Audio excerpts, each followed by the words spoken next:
as well. That's a cartilaginous fish. Now these cartilaginous fish have something in common, and it's their mouths are underneath their entire bottom, which is a sign that they're bottom feeders. They go after things like lobsters, clams, mussels, things like shells, and really good at crushing and grinding them open. This is a really popular fish that we have at the aquarium because of how long the tail is, how graceful they're swimming. And you're wondering why the tail is really long? It's mostly used for balance. But we have other animals in here we can talk about. I noticed on your right hand side we have a diver, and there's a fish bugging that diver. What's going on there, Jeff? So that's bubbles, our mat fish. That fish just loves to float in the bubbles. I don't know if it's the massaging or the extra oxygen, I don't know what, but every time we're in here, he's always up in our bubbles. And he'll just hang out right there and breathe it in. And if we don't see him, we start to wonder if there's something wrong. So we're always looking out for him. Yeah, so bubbles are a great indicator on checking in on health of animals.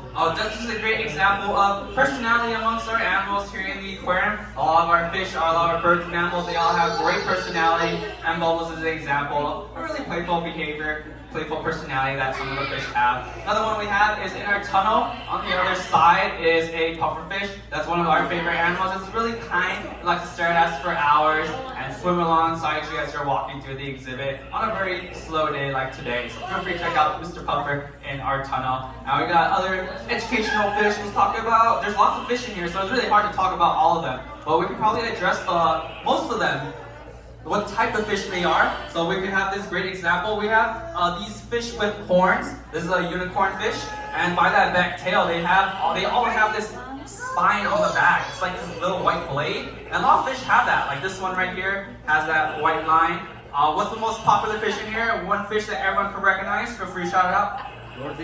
Yes, I can't say that name, but it is a palatang. Palatangs are the most famous fish in here, and they're all pretty similar. They're in a class called surgeonfish. Now, Jeff, surgeonfish play a very key role in the environment, aren't they? Yes, they eat the algae. If you watch them on the reef, they go through and they pick up a lot of the algae off the coral and the other areas of the reef, and they help keep it healthy.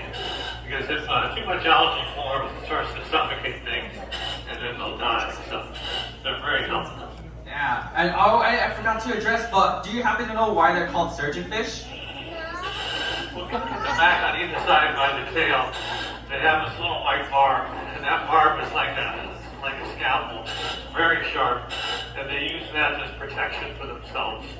Yeah, so that scalpel is why surgeonfish are called surgeonfish. They don't have PhDs, doctorals, or anything. Just a little scalpel to call them surgeonfish. And a lot of fish are surgeonfish, not just the ones we point out. We have this blue powder tank right under here. We got the yellow tang, the orange shoulder tang. Lots of fish are surgeonfish. So that's a great example of biodiversity amongst just one classification of fish. We have like mono here. We have trevallies in the corner. We have a sea turtle in here. All this diversity is really great to have in this really important ecosystem. And we want to try our best to help protect all these animals all together. Since these provide lots of things for us, like natural protection from natural disasters like hurricanes, tsunamis.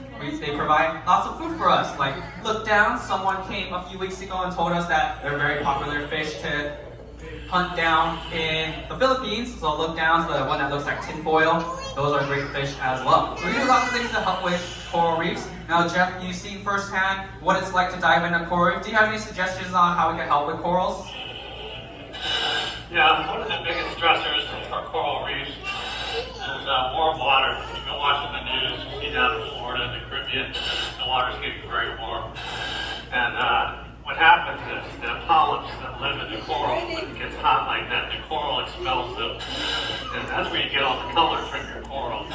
And the coral bleaches and turns white, and if those polyps don't come back to live, if the water doesn't cool down, the coral dies.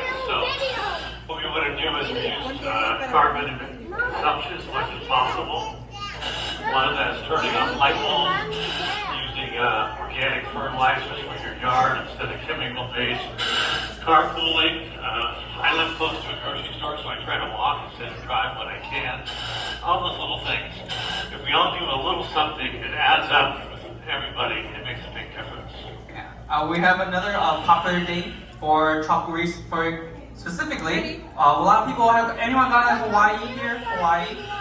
the Hawaii's. Yeah, just the people. There's one thing that Hawaii does that's really helpful for their coral reefs, and it's they actually ban chemical sunblocks. So you use like reef-safe sunblocks like zinc oxide, titanium oxide. That helps a lot with coral reefs. It's a really popular thing. Many places are starting to ban it, so using reef-safe sunblock helps a lot with coral reefs. So just do some of that in our everyday life, and that goes a long way.